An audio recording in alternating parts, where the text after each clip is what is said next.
Hello guys, in this video I'm going to show you how you can make a group chat on the Skype app. So if you open the app, you will have to go to the bottom right corner and tap on this blue circle.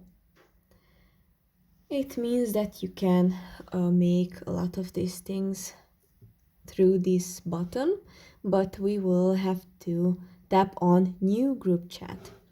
Here you can select a group name and tap on next. You will have to select the people who would you like to add to this group chat by tapping on their circle on the right side. And on the bottom you will have to tap on done.